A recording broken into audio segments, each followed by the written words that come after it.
어제 2023년 1월 26일 목요일에 진행이 됐던 경희대학교 2023 KHU 얼라이언스 워크숍 요겁니다. 요거의 내용 중에 한 부분이에요. 그래서 보시면 요 내용 요 페이지를 이제 들어가면서 입학사정관 분께서 이제 도입에서 고민했던 부분이 그거예요. 이제 자기소개서가 폐지된다. 자기소개서 폐지. 그리고 학생부 활용 항목 축소. 요거에 대한 부분을 정말 심각하게 고민을 하고 계신 거예요. 어, 그러니까 작년 2023학년도는 아니었지만 2024학년도에 그게 수상이든 독서 리스트든 또 외부 개인 봉사든 여러 항목들이 또 많이 이제 미반영이 되면서 이제 학교생활기록부와 서류를 어떻게 바라봐야 하는가에 대한 고민을 정말 각 대학들이 심도 깊게 하고 있다. 왜냐하면 결국은 학생들을 선발을 해야 되고 그 학생들은 우리 대학에서 졸업까지 정말 충실하게 학교 생활을 해줄 학생들 중에서 가장 우수한 학생들을 선발하고 싶기 때문에 그렇습니다. 대학 입장에서도. 이런 시각으로 작년 2023학년도에도 계속 고민을 하면서 학생들을 선발을 했는데 그런 시각에서 봤더니 결론으로 남는 것이 자기소개서가 특히나 폐지되어 가는 이 상황 속에서 행동 특성 및 종합 의견이 매우 중요하구나. 라는 것을 다시 한번 느끼는 한 해였다라는 리뷰를 해 주신 거예요. 그리고 행동 특성 및 종합 의견이라는 것 자체가 원래도 중요한 부분이긴 했지만 이제는 더욱 중요해졌구나라는 것을 느끼는 그런 대입 과정이었다. 학생의 개성과 다양성 또 개개인을 살피는 귀중한 자료가 되어가고 있다. 그러면 우리 입장에서는 이제 행동 특성 및 종합 의견 안에다가 학생의 개성과 다양성 개개인의 그런 특징들을 보여줄 수 있게끔 기재가 되어야 된다는 거죠. 사실 이거는 학생이 이러한 내용을 선생님께 보여주는 것도 되게 중요하지만 이 항목을 정말 작성하시는 담임 선생님의 역량의 차이가 많습니다. 그러니까 학교생활 기록부에 주어진 그 글자 수를 어떻게 서술해 내느냐는 사실 2차, 두 번째 중요성이고요. 첫 번째는 담임 선생님께서 이 학생에 대해서 정말 잘 알고 이 학생을 추천하는 것 같은 교사 추천서의 역할을 할 수 있을 만큼 그 학생에 대해서 잘 관찰하고 관심을 가지고 의미 있게 보았는지 이것부터 차이가 많이 나는 거거든요. 그래서 이게 우리가 담임 선생님께 나의 역량을 보여주는 것도 중요하지만 정말 담임 선생님들께서 학생 개개인의 면면을 내가 1년 후에 이 교사 추천서를 이 학생을 쓴다면 이 학생에 대해서 어떤 모습을 써야 될까를 고민하시면서 이 부분을 고민해 주실 것이 굉장히 중요하다. 자, 그다음에 자기소개서 폐지 등으로 학생의 특성, 개인 차이를 확인하기가 요 항목에서 용이하다. 가장 용이하다. 그런 맥락에서 행동 특성 및 종합 의견이 아주 귀해졌다라는 걸 다시 한번 느꼈다. 그리고 학생의 과목별 역량을 보다 더 세밀하게 살피게 됐다. 그건 어떤 과목에 관심이 많은지, 요거는 이수 과목 특징으로도 확인할 수 있고요. 또 어떤 과목을 특히 잘하는지. 이런 것들을 보다 세밀하게 살피게 되었다는 점. 이 부분에 대해서는 제가 또 다시 한번 다룰 거예요. 그래서 이 대학마다 모집 단위에 따라서 어떤 과목들을 선택했는지 요런 내용도 있기 때문에 그거 따로 또 살필 거니까 그거 함께 볼 거고요. 그다음에 석차 등급 이외에도 원점수, 평균, 표준 편차 등 교과 성적을 종합 평가한다는 거. 이거는 특히나 이 경희대 같은 경우에는 작년에 교과 전형인 지역균형 선발 전형에서조차 서류 종합 정성 평가를 함께 평가했었죠. 그것이 앞으로의 인제 대입에서 계속해서 함께 보게 될 시각이다라는 것을 한 번 더 강조해 주셨고요. 요것도 제가 추후에 따로 다룰 거예요. 그중에서도 이 평균의 의미를 굉장히 의미 있게 볼 수밖에 없었다라는 부분을 강조해 주셨거든요. 요 내용 제가 추후에 또 한번 다루도록 하겠습니다.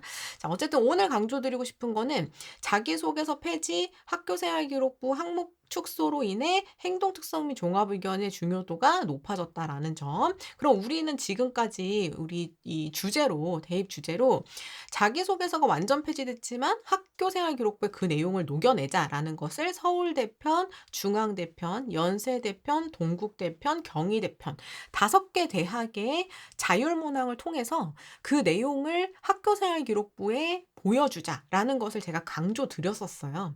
그쵸? 근데 우리는 학생과 학부모님의 입장이니 우리 교사가 아니니까 우리가 보여줄 수 있는 창의적 체험 활동이라든가 세부 능력의 특기 사항에 충실하게 보여주셔야 된다는 점을 강조드렸는데 그런 학생의 노력의 모습을 충실하게 보셨다가 담임 선생님들께서 어디다 녹여주셔야 된다?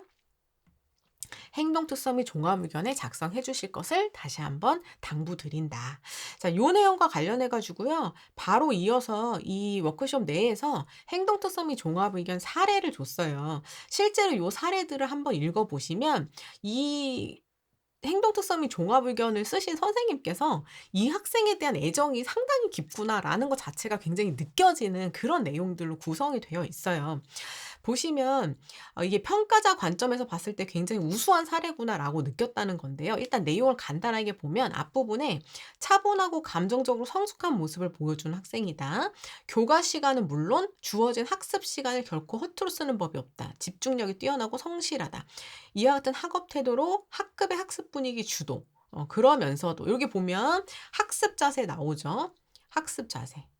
이 지원자의 학습 자세 보이고 있고요. 두 번째로 장난기와 웃음이 많은 소녀 감성, 친구들의 앞머리 정리해주는 학급의 맏언니와 같은 역할, 친구들과 교사가 신뢰하는 학생. 자, 여기 보시면은 다른 친구들과의 공동체적 특성 보이고 있죠? 그다음에 이제 세 번째로 가보면 법률과 행정, 언론 등 사회 현상에 관심, 언어적 강점을 활용해서 관심사 탐구, 멋진 학업 태도, 그다음에 진로 상담할 때 본인의 꿈을 얘기할 때 반짝이는 눈에서 열정이 느껴졌고, 그다음에 진학 특강 들은 다음에 강사로부터도 심도 있고 날카로운 질문 던졌다는 평가를 받았대요. 여기 보면은 학생이 진로에 대해서 어떤 자세를 가지고 있는지, 자, 요런 내용들이 이제 혼합돼서 이 학생에 대한 평가들이 나오고 있죠. 요렇게 되는 걸 보면서 평가자는 어떤 생각을 했냐면 '아, 학생부의 전 영역의 특성을 여기서 잘 보여주고 있구나.'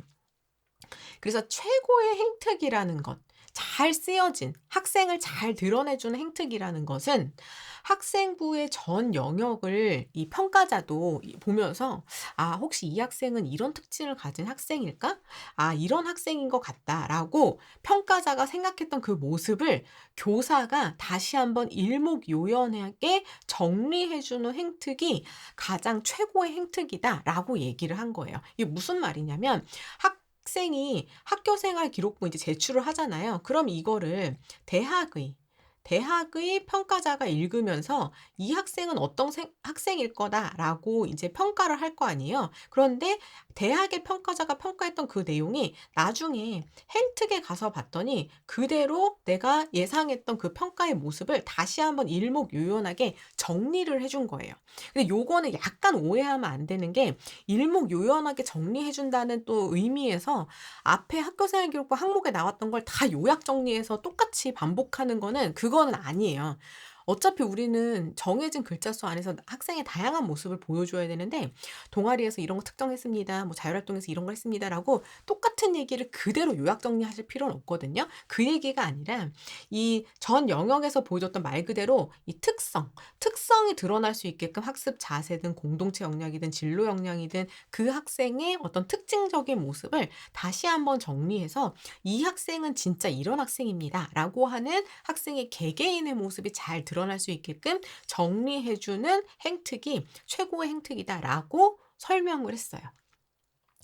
자, 그러니까 우리는 이제 담임 선생님과의 적극적인 교류를 통해서 '내가 이러한 분야에서 이런 자세를 가지고 노력하고 있습니다.'를 다시 한번 담임 선생님께 강조를 드려야 되는데 여기서 하나 더 중요한 점. 행동 특성 및 종합 의견은 몇 학년 때까지만 수시 대입에 반영이 되죠, 여러분? 네. 재학생의 경우에는 고3 현역인 재학생의 경우는 1 학년과 2 학년의 행특만 수시 대입에 반영이 되고요. 졸업생인 경우에 3 학년까지 행특이 반영이 됩니다. 자, 그럼 현역생들은 1학년, 2학년까지의 행특만 반영이 되니 이제 고1, 고2가 되는 친구들은 담임 선생님과의 적극적인 교류를 통해서 1학년, 2학년 행특에 나의 이런 특징적인 부분들이 들어갈 수 있게끔 노력을 해주셔야 되는 부분이고, 3학년 친구들은 이제 졸업해서 내가 다시 도전하지 않는 이상 행특은 수시 대입에 반영이 안 돼요. 그러니까 우리는 지금까지 준비해왔던 대로 창의적 체험 활동, 각종 과목별 세부 능력 및 특기사항 등등에서 각 개별적 선생님께서 그 활동들을 통해서 보여지는 이런 여러 요소들을 자기소개서에서 보이고자 했던 그 내용들까지 포함해서 보여줄 수 있는 사례들을 만들고 학교생활기록부에 기재될 수 있도록 노력을 해주셔야 된다. 이 부분까지 여러분들 꼭 기억하시면서 특히나 제가 학년별 학교생활기록부 활동수 몇 개나 해야 되나 요거 강조드렸었죠? 요 내용 다시 한번 보시면서 여러분의 남아있는 학교생활기록부 항목들을 변별력 있게 만들어 가시기 바라겠습니다.